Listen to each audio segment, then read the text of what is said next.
Irmãos, a paz de Jesus. Vou trazer para vocês um pouco da história de Moisés, o porquê que ele não entrou na Terra Prometida. Vou ser bem breve. Desde já eu peço para os irmãos que inscrevam no meu canal, deixem seu like.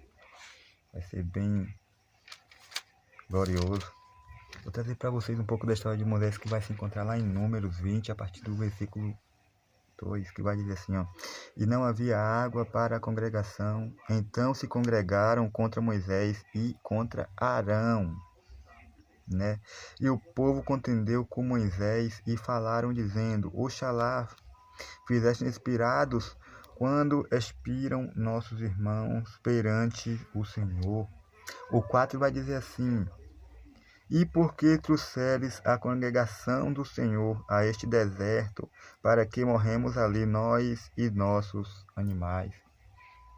Meus irmãos, se você voltar um pouco para o contexto, esse versículo vai começar lá em Êxodo 7, que começa nas pragas que o Senhor permitiu no Egito.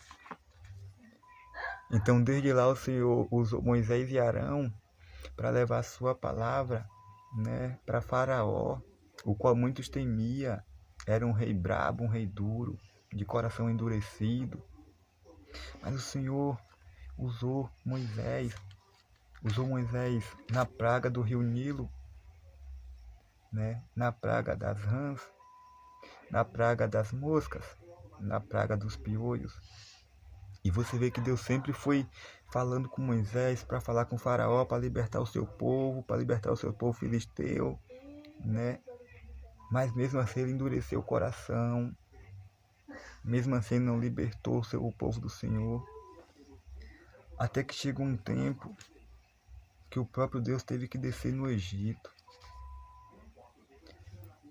E vou trazer para vocês mais um relato, né, de Moisés e do povo, né, do Senhor que vivia naquele Egito há 40 anos, servindo de escravo, né, de Faraó, que vai estar de novo lá em Números 20:10, que vai dizer assim: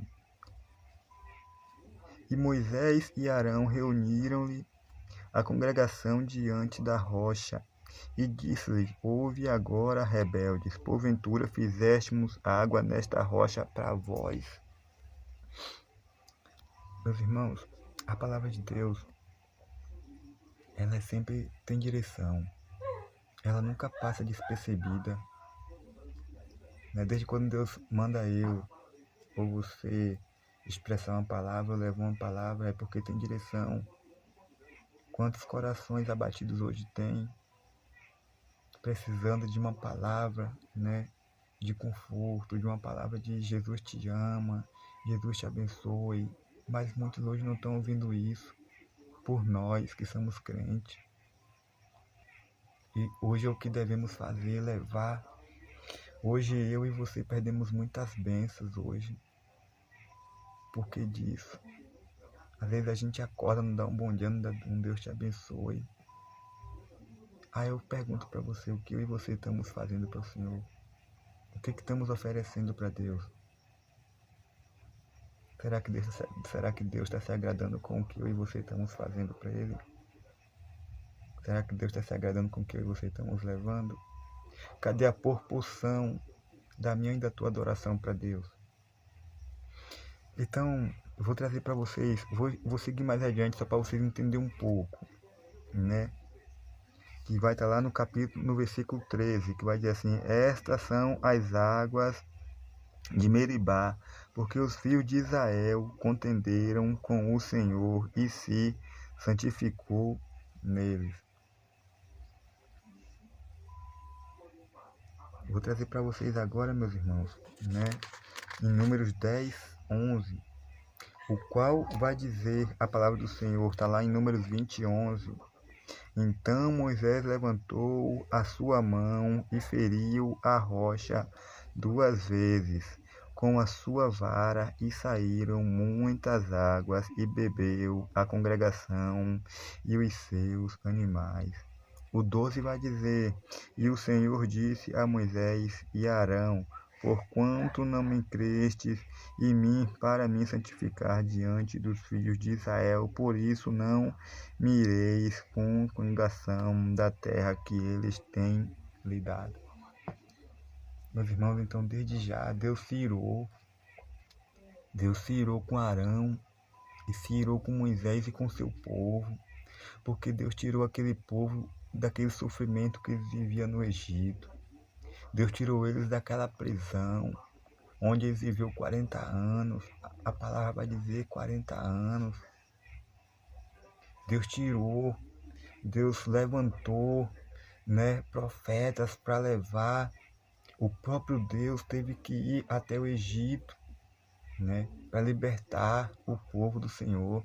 Mas você vê que chega um determinado tempo que Deus liberta, o seu povo. Chega esse determinado tempo, o qual eles estão no deserto, eles começam a murmurar, eles começam, a criticar Moisés e Arão, porque tirou daquele lugar. Então a murmuração ali era contente, era constante com eles, até chegou a um momento em que Deus chega a Moisés e manda Moisés só tocar na rocha, que saía água para aquele povo beber. Mas com aquela toda murmuração que Moisés estava, com o seu povo murmurando a Moisés e Arão, Moisés se irou com aquilo que Moisés bateu na rocha, o qual não era para bater, era só para tocar. A palavra de Deus vai dizer que aquela rocha era o Senhor.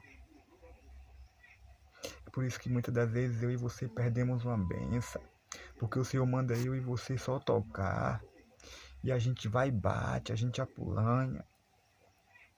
E isso é coisas com o Senhor não se agrada. Aí é onde eu e você perdemos a bênção, onde eu e você perdemos a salvação, por não ouvir aquilo que o Senhor tem e fala. Se o Senhor fala para mim, para você, só basta tocar, que farei eu o meu milagre acontecer, não o teu toque. Eu e você vai e bate. Então o que vai acontecer comigo e com você? Fomos desobedientes para com Deus, fomos teimosos. E aí vem eu e você receber, a nossa recompensa. Que recompensa, irmão? Se a gente for desobediente, o nosso castigo. Essa vai ser a minha e a tua recompensa por desobedecer a palavra do Senhor. Não existe mais. Eu vou trazer mais um pouco para você do relato de Moisés, que vai estar lá em Números 12:3, 12:3, Números 12:3.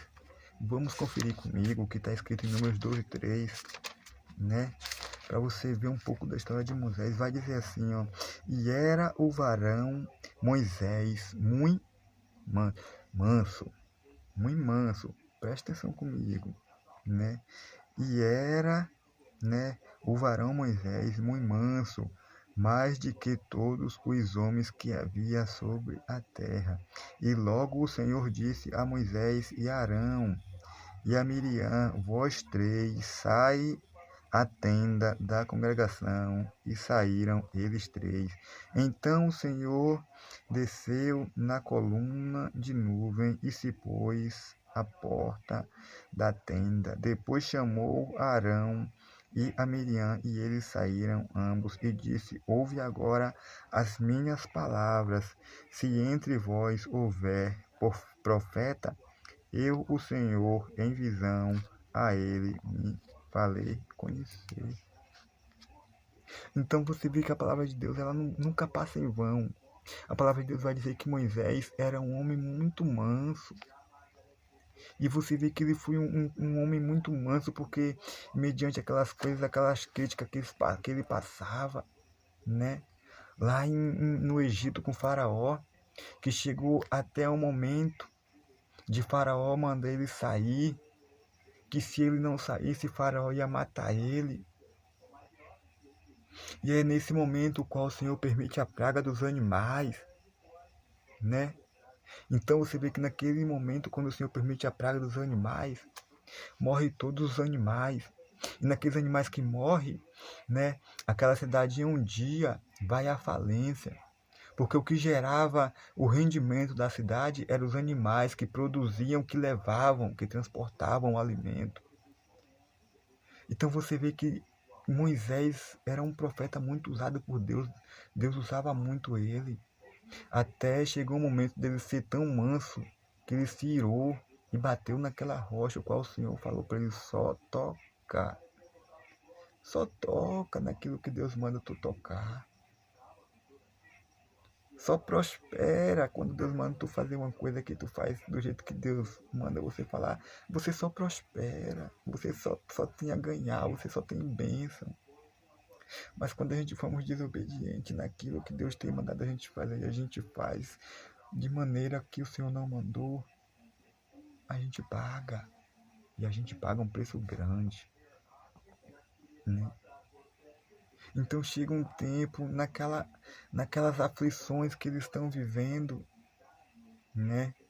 Em que o Senhor permite outra praga no Egito. Mas mesmo assim Faraó não amolece seu coração. E o Senhor permite um grande dilúvio naquela cidade.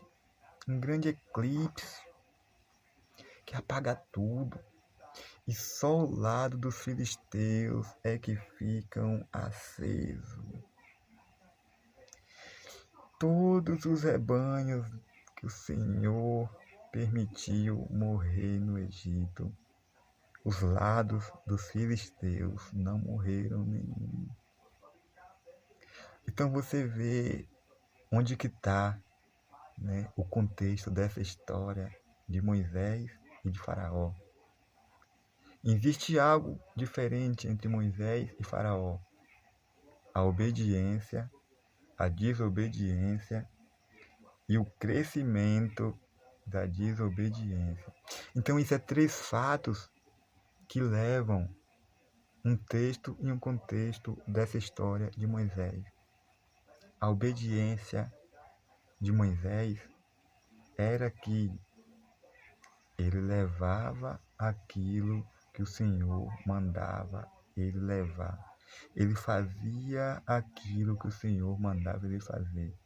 Em momento algum, quando o Senhor mandava Moisés falar algo para Faraó, ele não foi desobediente com o Senhor que ele falava.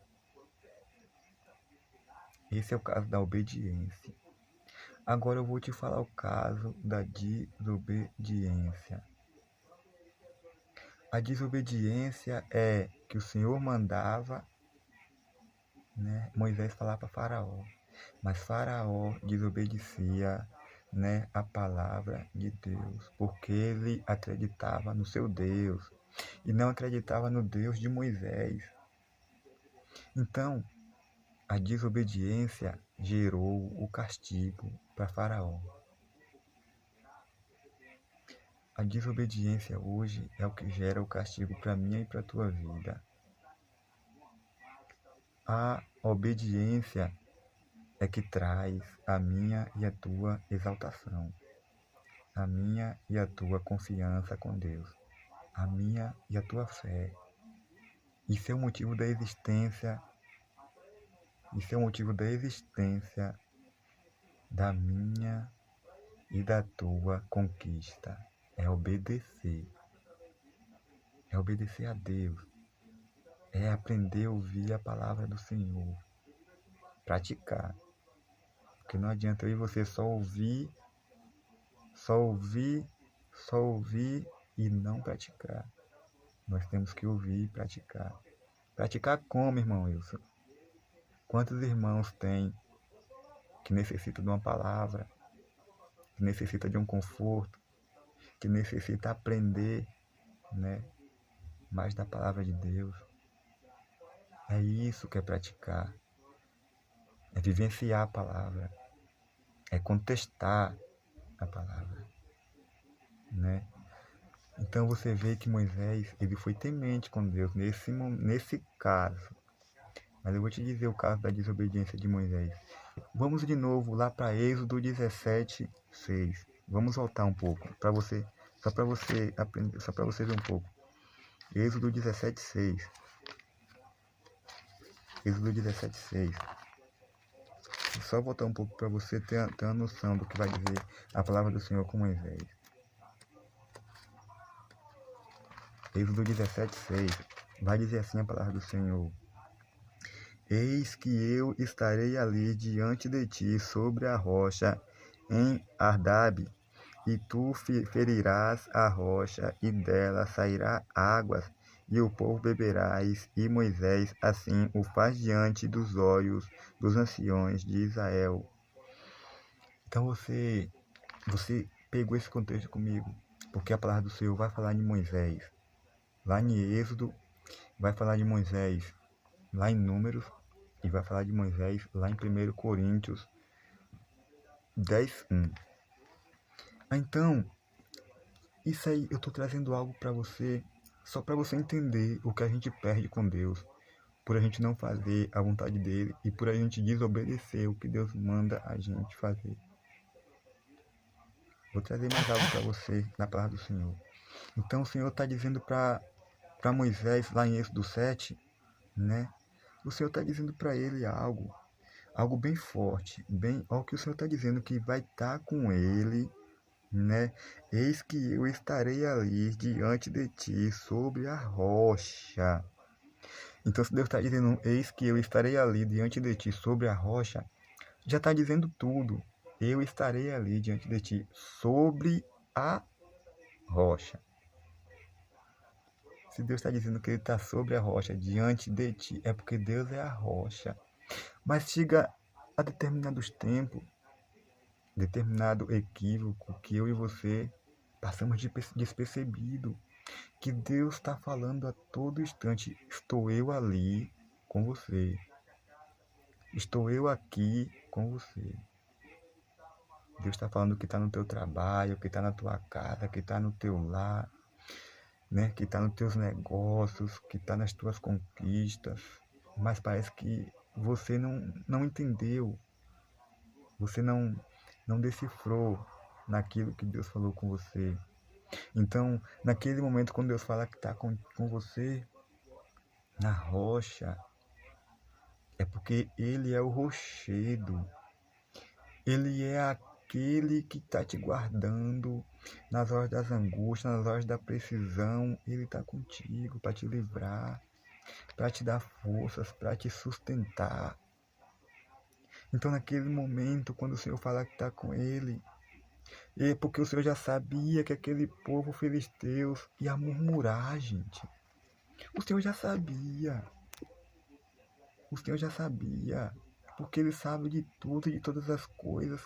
Ele sabe do meu pensamento, do teu pensamento, bem antes da gente pensar. Ele sabe o meu projeto e o teu projeto bem antes da gente projetar.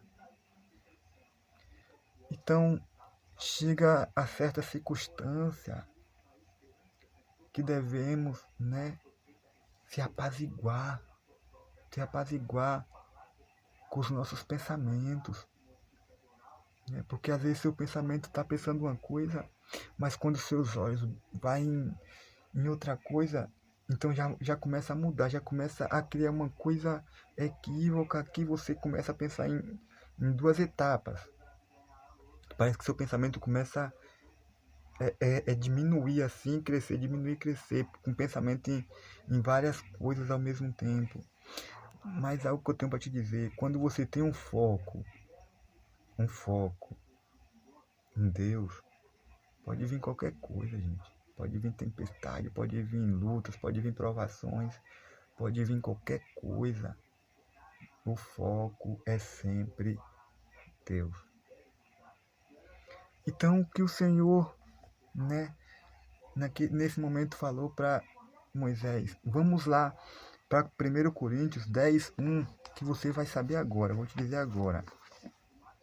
Disse assim o Senhor a Moisés: ora, irmãos, não quero que ignoreis que nossos pais estivessem todos debaixo da nuvem, e todos passaram pelo mar, e todos foram batizados em Moisés, nas nuvens e no mar.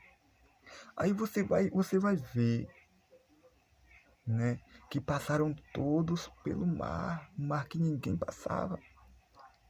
Mas o Senhor, né, outra vez, usou Moisés, falou com Moisés que com seu cajado ele abriria o mar para o seu povo passar. Agora eu quero perguntar para você, o que faz um homem desse, que fez tantos milagres para o Senhor, que fez tanta vontade do Senhor, não entrar na Terra Prometida? Por que, irmão, isso que ele não entrou na Terra Prometida? Ele não fez nada ainda que não agravasse, não pecasse. Eu vou te dizer o porquê. Vai dizer assim no 3, 10:3, 1 Coríntios 10:3. E todos comeram do mesmo manjar espiritual e beberam todos de uma mesma bebida espiritual, porque bebiam da pedra espiritual que os seguiam, e a pedra era Cristo. Você entendeu esse contexto? Você entendeu essa história? O porquê que Moisés não entrou na Terra Prometida desde Êxodo, Números e Coríntios agora? Em Êxodo vai dizer que o Senhor estava com ele, que o Senhor era a rocha. O Senhor mandou ele só tocar na pedra porque a pedra era o Senhor. Ele bateu na pedra, ele feriu a pedra. Então, se ele feriu a pedra, ele feriu o Senhor, porque o Senhor era a pedra. E a palavra do Senhor vai dizer bem assim, ó. E a pedra era Cristo. Mas Deus não se agradou da maior parte deles, pelo que foram, prostrados no deserto. No deserto. Você entendeu por que Moisés não entrou na Terra Prometida? Porque ele bateu na pedra. E a pedra era Cristo. É isso que às vezes acontece comigo e com você. Às vezes batemos, em algo que o Senhor não manda. Falamos coisas que o Senhor não manda falar. Fizemos coisas que o Senhor não manda fazer. E eu quero te dizer, povo de Deus, tudo isso impede o meu crescimento e o teu crescimento de ir para o céu. Tudo isso impede a minha e a tua salvação. Se a gente desobedecer o que Deus manda. Eu não estou aqui para ser santo. Não estou dizendo que eu sou santo, nem que eu não erro. Todos nós somos errantes, pecadores. E devemos admitir que somos pecadores, que somos errantes. Eu não estou aqui para poder jogar o meu erro em você ou para você jogar o seu erro em mim. Eu não estou aqui para ser julgado, nem para julgar ninguém. Porque a minha causa e a tua causa, só tem um que pode julgar. É Deus. Só Deus que pode me julgar e te julgar. Muitas das vezes eu e você somos julgados, pelo homem, pelo ser humano. Mas ele não está certo. Eu não estou certo de te julgar, e nem você está certo de me julgar. Porque só há um julgamento. O julgamento do Senhor Jesus. Então, você entendeu mais ou menos um pouco por que Moisés não entrou na Terra Prometida? Porque ele feriu o corpo de Cristo. Desde quando o Senhor falou para ele tocar, era só para ele tocar. Só toca. Só apenas toca. E você vai ver o que Deus vai fazer na tua vida. Deus vai te modelar. Ele vai te modelar. E você vai ter surpresa grande. Você vai ser mais abençoado do que o Deus te abençoa. Você vai ter mais proteção do que o que Deus já te protege. Só toca naquilo que Deus manda tu tocar. Nunca deixe as lutas, os medos, as dificuldades abater sua fé. Acima das dificuldades, acima dos erros, acima das lutas. Coloque Deus acima de tudo. Deixe isso tudo para baixo. Mas bote Deus acima de tudo. E você vai ver a surpresa que Deus irá fazer na tua vida. Meu nome é Wilson Santos. Essa foi mais uma mensagem que o Senhor Jesus mandou eu trazer para tua casa, para tua vida e para tua família e para o teu trabalho e para o teu ministério. Que Deus em Cristo te abençoe e te dê uma noite abençoada. Em nome de Jesus.